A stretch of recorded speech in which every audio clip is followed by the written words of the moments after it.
মুসলমান ভাইয়েরা, এবার বড় ভাই হাতের দিকে তাকাইয়া বদরের মাটিতে দাঁড়াইয়া হাতের দিকে তাকাইয়া ডাক দে বলে, হাতেরে তুই যদি একেবারে পড়ে যাইতি তাইলে তো একটা কাজ হইতো, এক কুবে পইরে যেতে গে, হ্যাঁ, তাইলে তো একটা কাজ হইতো। তবে রে হাত, এই যে তোর সঙ্গে আমি কি রূপ ব্যবহার করি, তোর সঙ্গে আমি কি রূপ ব্যবহার করি। ছোট্ট মানুষ বদরের জমিনের মধ্যে দাঁড়াইয়া ডাইন হাত এইভাবে, ডাইন হাত তুইলা বাম হাতের কবজাটারে এইভাবে ধরছে রে বাবা। বদরের মাটির মধ্যে শোয়াইছে, ডাইন পাও এইভাবে তুলছে, ডাইন পাও তুইলা বাম হাতের কবজার মধ্যে একটা পাড়া মারছে, এমন জোরে টান মারছে রে, হাত ছিন্ন হয়ে গলা কাটা মুরগির মতো বদরের মাটিতে ছটফট করতেছে। খুশি না বেজা? যাইতে যাইতে যাইতে যাইতে চলে গেছেন একেবারে মদিনার ভিতরে। মদিনার ভিতরে যাওয়ার পরে ছোট্ট ছোট্ট ছেলেমেয়েরা চতুর্দিকে ঘোরাঘুরি করতেছে। আর 10 মিনিট চলবো, চালাবো আর 10 মিনিট, ঘটনাটা শেষ করে দিই। কি বলেন? শেষ না করলে তো সকালবেলা কইতে পারবেন না, কইবেন কি হুজুর আসছিল শেষ করে যায় নাই। তো মদিনার চতুর্দিকে ঘোরাঘুরি করতেছে ছোট্ট ছোট্ট ছেলেমেয়েরা। আমার নবীজি ডাক দিয়ে বলতেছেন, ছেলেমেয়েরা তোমরা কি আমাকে এভাবেই দেখে রাখবা? মুসলমান ভাইরা, মদিনার ছোট্ট ছোট্ট ছেলেমেয়েরা ডাক দিয়ে বলেন, নবী গো শুধুই দেখে রাখবো না, প্রয়োজন হলে নিজের জীবন পর্যন্ত কোরবানি করে দিব, প্রয়োজন হলে নিজের জীবনটাই দিয়ে দিব। 1 দিন 2 দিন 3 দিন 1 মাস 2 মাস 1 বছর, কয় বছর? 1 বছর পর আমার নবীজি মক্কানগর থেকে যখন মদিনায় গেছে, হিজরতের 1 বছর পর বেঈমান আবু জেহেলের নাম শুনছেন তো?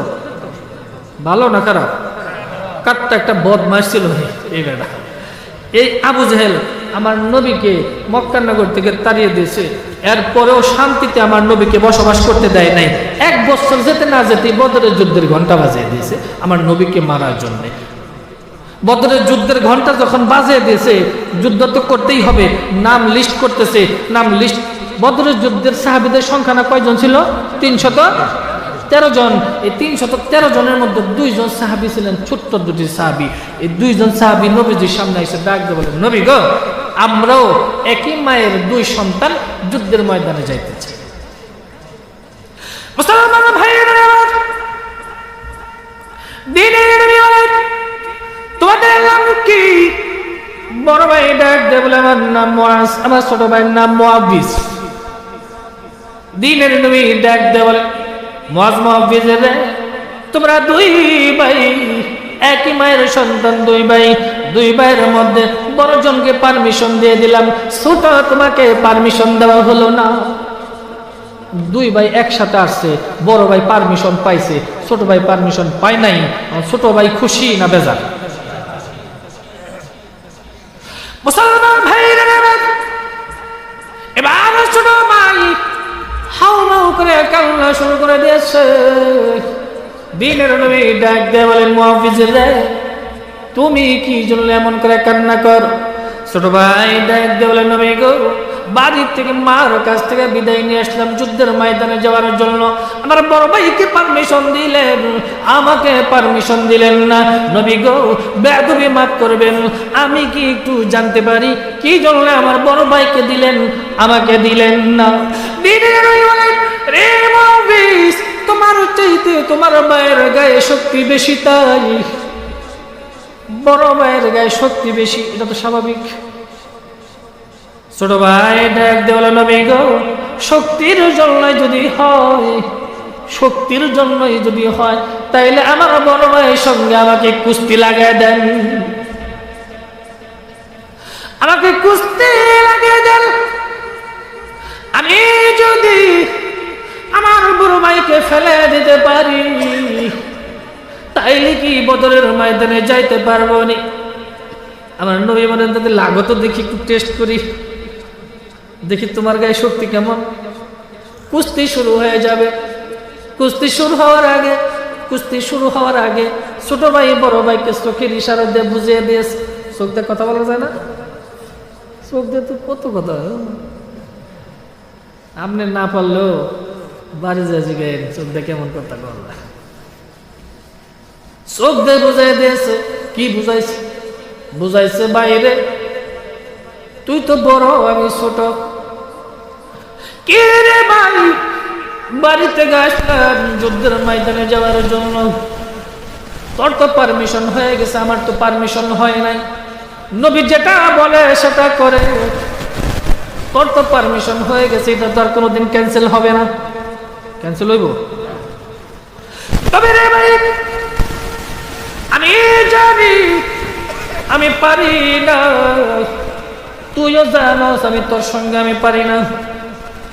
আমিও জানি তুইও জানোস। তবে রে ভাই জীবনে একবার নবীজির সামনে আমার কাছে হার মানবি। দেখেন ছোট্ট মানুষ, বয়স কত? 8-10। একজনের বয়স 8 বছর 10 বছর মতান্তরে, একজনের বয়স 10 না হয় 12-13 ভিতরে। ছোট্ট মানুষ, বালক, কি বুদ্ধি যুদ্ধের ময়দানে যাওয়ার জন্য কি না অভিনয়টা করছে।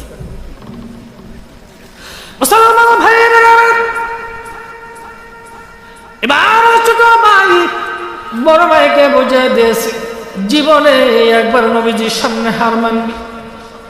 ছোট ভাইয়ের চোখের ইশারা বড় ভাই বুঝে ফেলছে। দিনের নবী ডাক দেয়া বলে কুস্তি শুরু করে দাও, দেখি তোমার গায়ে শক্তি কেমন, আমি একটু দেখি। কুস্তি শুরু হয়ে গেছে। কুস্তি শুরু হওয়ার এক পর্যায়ে ছোট ভাই বড় ভাইকে একটা ধাক্কা মারছে। ধাক্কা মারার সঙ্গে সঙ্গে বড় ভাই জমিনের মধ্যে পড়ে গেছে।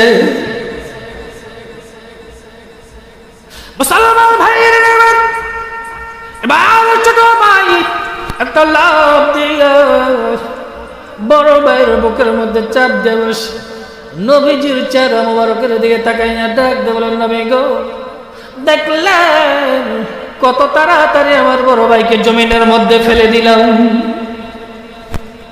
নবী গো, অনুমতি দেন বদরে যাব, আবু জেলকে ধরে ধরে পিটাবো গো নবীজি, আপনার বদলা গ্রহণ করব। রে যাও যাও, তোমাদের দুই ভাইকে বদরের ময়দানে যাওয়ার জন্য পারমিশন দিয়ে দিলাম। আর দুই ভাই খুশি না বেজার? বড় ভাই আগে আগে দৌড়ায়, ছোট ভাই পিছনে পিছনে দৌড়ায়।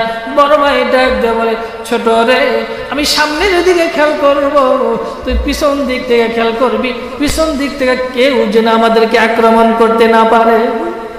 এত ছোট্ট মানুষ যাইতে যাইতে যাইতে যাইতে যাইতে যাইতে একেবারে বদরের ময়দানের কাছাকাছি চলে গেছে। আর আবু জেহেলকে চিনে না, আবু জেহেলকে চিনে না। নবীর এক সাহাবী আব্দুর রহমান রাউজের সঙ্গে সাক্ষাৎ। বড় ভাই ডাক দিয়ে বলে, চাচা, আমরা তো আবু জেহেলকে চিনি না, আবু জেহেলকে একটু দেখাই দিবেন।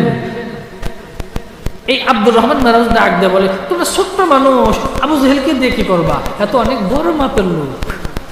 আবু জেহেল নেতা না? হ্যাঁ, অনেক বড় নেতা, লিডার, কাফেরদের লিডার, এত অনেক বড় মাপের লোক, তোমরা ছোট্ট মানুষ, আবু জেহেলকে দিয়ে কি করবা? এবার বড় ভাই হাতের দিকে তাকাইয়া বদরের মাটিতে দাঁড়াইয়া হাতের দিকে তাকাইয়া ডাক দে বলে, হাতেরে, তুই যদি একেবারে পড়ে যাইতি তাইলে তো একটা কাজ হইতো, এক কুবে পইরে যেতে গে, হ্যাঁ, তাইলেও তো একটা কাজ হইত। তবে রে এই যে তোর সঙ্গে আমি কি রূপ ব্যবহার করি, তোর সঙ্গে আমি কি রূপ ব্যবহার করি। ছোট্ট মানুষ বদরের জমিনের মধ্যে দাঁড়াইয়া ডাইন হাত এইভাবে, ডাইন হাত তুইলা বাম হাতের কবজাটা এইভাবে ধরছে রে বাবা। বদরের মাটির মধ্যে শোয়াইছে, ডাইন পাও এইভাবে তুলছে, ডাইন পাও তুইলা বাম হাতের কবজার মধ্যে একটা পাড়া মারছে। এমন জোরে টান মারছে রে, হাত ছিন্ন হয়ে গলা কাটা মুরগির মতো বদরের মাটিতে ছটফট করতেছে। নবীর দিকে তাকাইয়া বড় ভাই ডাক দেবে হাত রে, কাল কিয়ামতের ময়দানে আল্লাহ রাব্বুল আলামিন তোর জবান খুলে দিবে। কাল কিয়ামতের ময়দানে তুই সাক্ষী দিবি নবীর জন্যই তোকে আমি কোরবানি করে দিলাম। ছোট্ট মানুষ, নবীর জন্যই আমি তোকে কোরবানি করে দিলাম। হাত পড়ে গেছে, কষ্ট হইতেছে না? দুই ভাই একই সাথে আছে। ছোট ভাই বড় ভাই গাঞ্জা দিয়ে খেজুর গাছের গোড়ার মধ্যে বসে দিয়েছে। ছোট ভাই বলে, কে রে ভাই, বাড়ি থেকে আসলাম একই মায়ের সন্তান যুদ্ধের ময়দান।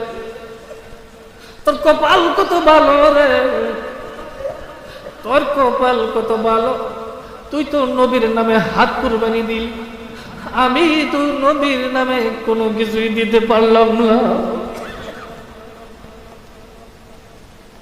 তবে রে ভাই, তোমার একটা হাত পড়ে গেছে, তোমার খুব কষ্ট হইতেছে, খুব খারাপ লাগতেছে, তাই না? বড় ভাই ডাক দিয়ে বলে, কেমন লাগে আমি বলবো, আমি যেন আমার নাকের পাশে জান্নাতের সুঘ্রাণ অনুভব করতেছি। ছোট ভাই বলে, কে রে ভাই, তোমাকে কিছু খাইতে মনে চায়, একটু ঠান্ডা পানি নাও, একটু শরবত, কিছু খাইতে মনে চাই। বড় ভাই ডাক দিয়ে বলে, না না, আমার মন